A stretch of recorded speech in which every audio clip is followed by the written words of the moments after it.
Musiikkiterapia on hoito- ja kuntoutusmuoto, missä käytetään musiikkia siinä terapian välineenä. Musiikin eri menetelmiä ja musiikin eri näitä ilmaisumuotoja hyödyntää rytmiä, harmoniaa, melodiaa. Ja musiikkiterapiassa oleellista on se vuorovaikutus. Siinä vuorovaikutuksen välineenä käytetään musiikkia. Musiikkiterapeutiksi voi kouluttautua Suomessa aika monessakin eri paikassa. Osalla musiikkiterapeuteista on aikaisempi pohjakoulutus, sosiaali- ja terveydenalan opettaja, musiikin opettaja, sairaanhoitaja, sosiaalikasvattaja, tämän tyyppisiä pohjakoulutuksia. Ja osa musiikkiterapeutiksi voi kouluttautua ammattikorkeakouluissa, jolloin sitten ei välttämättä ole sitä pohjakoulutusta. No ihan ne perusopinnot, siis että sä olet musiikkiterapeuttinen ammattiopinnot kestää 3–4 vuoteen. Sen jälkeen ihmiset saattaa hankkia lisää opintoja, esimerkiksi ryhmäterapeuttisia opintoja tai muita, tai tehdä tutkimusta, tehdä väitöskirjaa ja tämmöistä, niin sitten siihen päälle tulee se.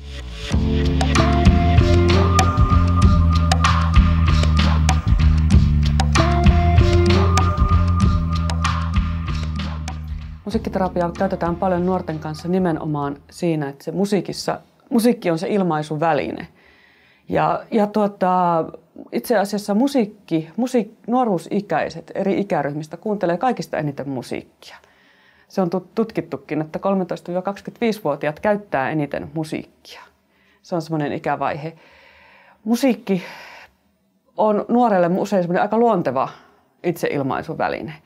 Joskus on hirveän vaikea kertoa asioista tai puhua asioista tai vaikka niin kuin osaisikin ehkä semmoisia arkipäiväisiä asioita kertoa, niin joskus niiden kosketuksen saaminen niihin omiin tunteisiin voi olla aika haastavaa. Ja saati sitten, että niistä pystyisi niin jotenkin puhumaan.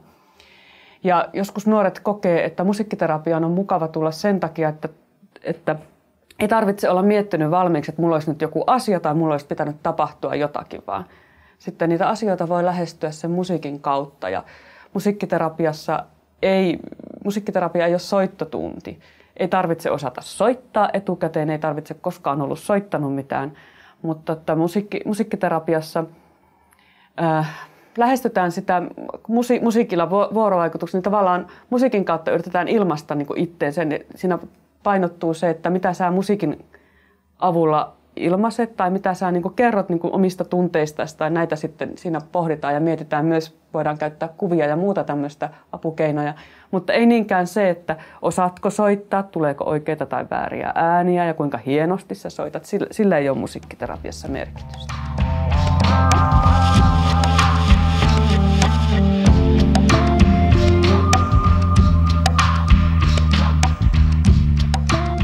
Ehkä musiikkiterapiassa tämmöiset musiikkiterapiamenetelmät on juuri soittaminen, laulaminen, musiikin kuuntelu. Et sitten siinähän voi olla varioita, joita voidaan soittaa, tehdä itse kappaleita, tehdä omia kappaleita. Voidaan improvisoida musiikkiterapiassa. Se tarkoittaa sitä, että ei soiteta nuoteista. Voidaan soittaa nuoteista, käyttää tavallista nuottikirjoitusta. Voidaan käyttää kuvionuottimenetelmää, missä eri väriset ja muotoiset kuviot korvaa nuottikirjoituksen. Sitä kautta voidaan tehdä, nuori haluaa toivoo jotakin kappaletta, voidaan tehdä se kuvionuoteille. Voidaan käyttää, kitaristit tietää tabulatuurimerkintää. Musiikkia voidaan kuunnella, sillä usein musiikkiterapia alkaa sillä tavalla, että mä pyydän nuorta tuomaan ensimmäiselle tapaamiselle jonkun musiikin, mistä hän tykkää. Että mä saan heti käsitystä siitä vähän, että mikä on sille nuorelle itselle tärkeää, se hänen mielimusiikkiaan. Se on niin kuin se ehkä musiikkiterapiassa, musiikin kuuntelussa nuorisoikäisille se käytetyin, että se heidän oma lempimusiikki. Toki musiikkia voidaan käyttää niin, että sen kanssa voidaan maalata, jolloin ehkä terapeutti valitsee sen musiikin. Meillä käytetään fysiakustista menetelmää, mikä on, siihen liittyy tämmöinen tietynlainen fysiakustinen tuoli ja sitten sen kanssa käytetään musiikkia. Se musiikki voi olla nuoren omaa tuomaa tai se voi olla täältä meiltä terapeutin valitsemaa. Sitä voi käyttää rauhoittumiseen, rentoutumiseen, mielikuvatyöskentelyyn, kehon hahmottamiseen, hallintaan. Monella tavalla. Meillä täällä nuorisopsykiatriassa sitten on tietysti muualla käytetään monellakin tavalla tätä menetelmää eri tavoilla. Laulaminen musiikkiterapiassa voi olla omia lauluja, omien laulujen tekemistä. Se voi olla valmiitten laulujen. Joskus nuorihan toivoo, että terapeutti lauletaan yhdessä. Ryhmässä voidaan soittaa valmiita biisejä. Siinä on laulusolisti ja rumpali, jokaisella omat soitin, rumpali, basisti, näin poispäin. Tai voidaan tehdä itse sitä musiikkia tai voidaan improvisoida.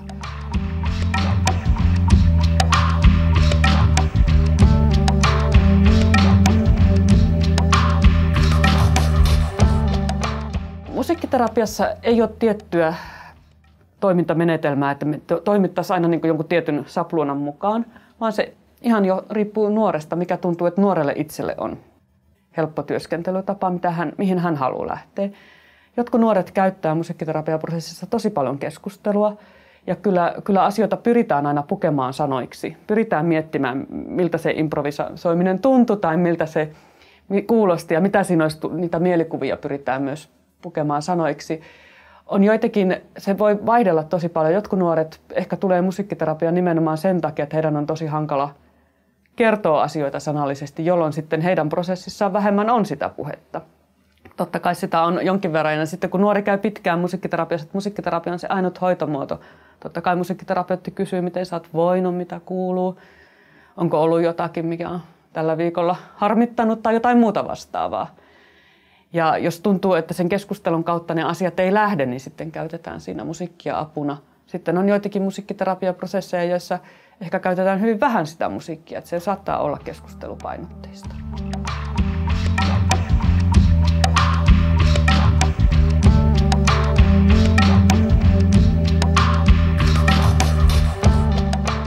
Musiikkiterapiaan tullaan lääkärin lähetteellä, sieltä poliklinikalta tai osastolta.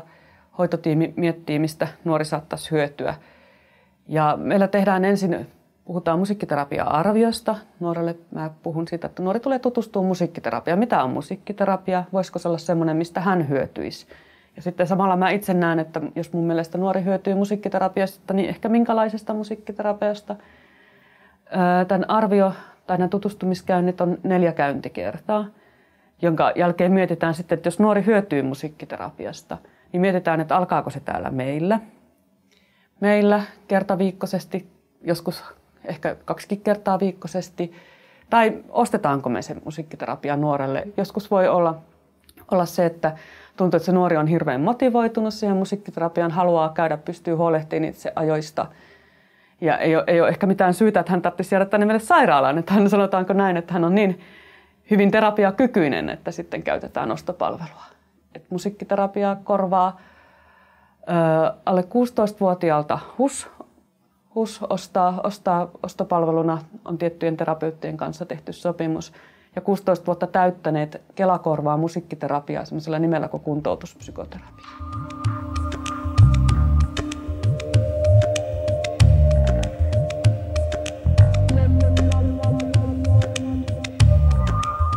Musiikkiterapian arvioinnin jälkeen, kun nuori on käynyt, yleensä sillä viimeisellä kerralla me puhutaankin siitä, saatetaan puhua aikaisemmin, mutta viimeistään sillä viimeisellä tapaamisella puhutaan siitä, että mitä nuori on itse mieltä. Joskus nuoren on tietysti vaikea sanoa, mitä mieltä hän, jos hän ei tiedä yhtään, mitä mieltä se musiikkiterapeutti on. Että yleensä mä sanon ehkä ensin, että mitä mä ajattelen siitä asiasta, jolloin nuoren on helpompi ehkä miettiä sitten, että mitä hän ajattelee. Mä saatan sanoa sen jo ennen viimeistä kertaa. Usein mun mielestä se tulee aika nopeasti se ajatus siitä hyötyykö nuori musiikkiterapiasta. Ja koska tänne tullaan lääkärin lähetteellä, hän on poliklinikalla usein jo mietitty sitä asiaa aika pitkään. Joskus nuori itse on toivonut musiikkiterapiaa. Viimeisellä tapaamisella me keskustellaan siitä, mietitään miten edetään. Joskus, jos nuorella on joku, joka häntä saattaa tänne, hän saattaa olla mukana keskustelussa. Sitten kun tulee lääkärin lähete, niin siihen täytyy vastata kirjallisesti. Eli nuoren kanssa mä kerron, mitä mä sinne laitan. Joskus, jos on mahdollisuus, niin nuori saattaa nähdäkin sen. Mutta mä en koskaan kirjoita mitään yksityiskohtia siitä, mitä nuori on sanonut niistä keskusteluista. Vaan enemmän se liittyy siihen sitten, että jos nuori hyötyisi musiikkiterapiasta, miksi hän hyötyisi. Ja ne asiat mä kerron jo nuorelle valmiiksi. Että siellä lausunnossa ei ole mitään semmoista, mitä mä sanoisin, semmoisia arkaluotoista yksityisasiaa, minkä nuori on ehkä halunnut kertoa. Tai terapiaahan on terapiasuhde on luottamuksellinen, että terapeuttiin täytyy voida luottaa. Että niihin lausuntoihin ei semmoisia asioita kirjoiteta, enemmän semmoisia yleisluontoisia asioita. Ja koska varsinkin jos musiikkiterapiaa haetaan sitten joko ostopalveluna tai Kelasta, niin sinnehän pitää aina olla se lausunto.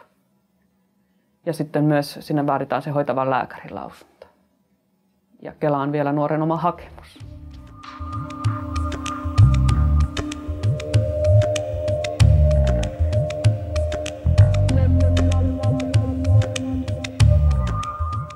Eli nuoret käy musiikkiterapiassa 1–3 vuotta ja voi olla joku tilanne, hetkittäinen kriittinen tilanne tai joku kriisiytynyt asia, jolloin nuori voi käydäkin terapiassa 20 kertaa viikossa.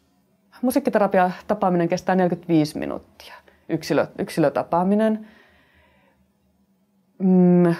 Ryhmässä se on aika lyhyt aika, että musiikkiterapian ryhmä kestää 60–90 minuuttia.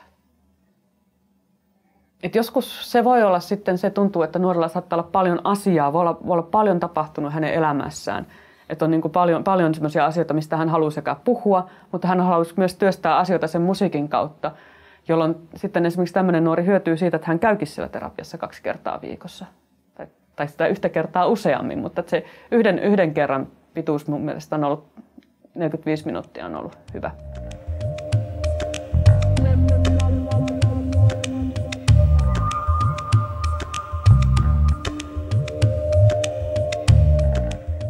Musiikkiterapiaryhmä täällä meillä HUSissa voi olla esimerkiksi tällä hetkellä meillä on ryhmiä, jonne tullaan haastatteluun lähetteellä ja nuoria haastatellaan. Eli se haastattelu on tavallaan se vähän niin kuin se tutustuminen siihen musiikkiterapiaan. Siinä haastattelutilanteessa ikävä kyllä ei voi nähdä niitä toisia mahdollisesti ryhmään tulevia nuoria, mikä tietysti monesti mietityttää nuorta ihan ymmärrettävästi.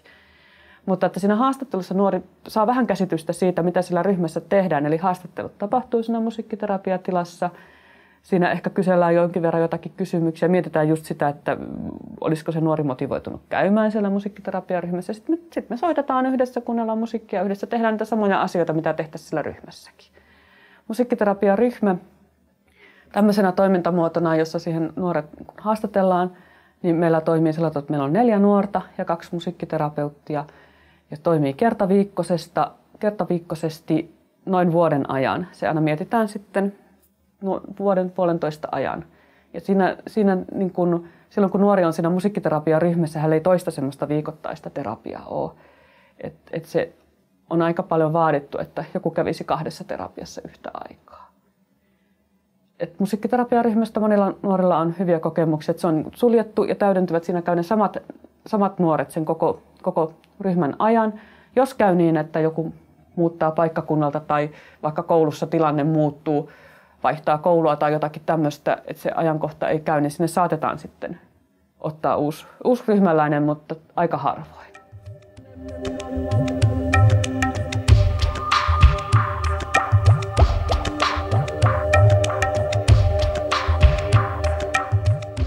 Ja musiikkiterapeutti voi tavata verkostoa tai vanhempia esimerkiksi, tai tapaakin niissä, jos on hoitoneuvotteluja, esimerkiksi poliklinikalla hoitoneuvotteluissa, hoitokokouksissa. Musiikkiterapeutti ei yleensä työskentele vanhempien kanssa, kun hän työskentelee sen nuoren kanssa, mutta että vanhemmilla saattaa olla oma työntekijä, jonka kanssa sitten musiikkiterapeutti tekee yhteistyötä. Toki vanhemmat usein kaipaa ja heillä onkin oikeus tietää, mitä se on se musiikkiterapia. Ja sitten toki nuorelle, jos herää huoli siitä nuoren voinnista, niin totta kai musiikkiterapeutti nuorelle sanottuaan voi olla yhteydessä vanhempiin tai hoitavaan lääkäriin tai muihin näihin yhteistyökumppaneihin, jotka nuori tietää, mutta nuoren selän takana ei toimita. Ja mä näen, että on hirveän hyvä, jos nuori käy musiikkiterapiassa, että vanhemmat käyvät omassa vanhempainohjauksessa harvajaksoisemmin kuin nuori käy musiikkiterapiassa. Se auttaa nuorta kuitenkin siinä terapiassa.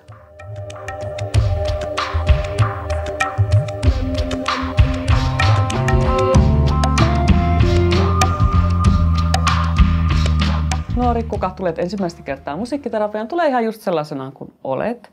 Joskus terapeutti, ainakin mulla on toimintatapa, että täällä meillä mä pyydän, että voi tuoda mukanaan, voi siis tuoda, ei ole pakko, tuoda mukanaan jotakin musiikkia, joka on itselle tärkeää, mistä tykkää, mitä kuuntelee. Sen voi tehdä jos sitä pyydetään, voi tuoda muutenkin. Ja tärkeintä on mun mielestä, kun tulee musiikkiterapiaan, ettei tule sellaista oloa, että nyt siellä joku arvioisi tai tutkisi tai pitäisi jotakin osata, vaan niitä asioita tehdään yhdessä ja yhdessä. Musiikkiterapiassa ei tarvitse osata soittaa eikä tarvitse näyttää, että olisi jotenkin jossakin hyvä tai erityinen. Joskus musiikkiterapiassa on nuoria, jotka kokee, että he ei ole koskaan osannut mitään, he ei ole koskaan oppinut mitään, heidän on tosi vaikea oppia asioita. Meillä on musiikkiterapiassa erilaisia menetelmiä, vaikkapa just tämmöisiin väriin ja kuvioihin perustuvaa, jonka avulla kyllä ihan kuka tahansa pystyy soittamaan, mitä haluaa. Että siinä on semmoisia mahdollisuuksia, että jokainen voi kyllä oppia myös soittamaan. Ja musiikkiterapiassa voidaan jonkin verran opettaa soittamaan, mutta se ei ole se ydinasia.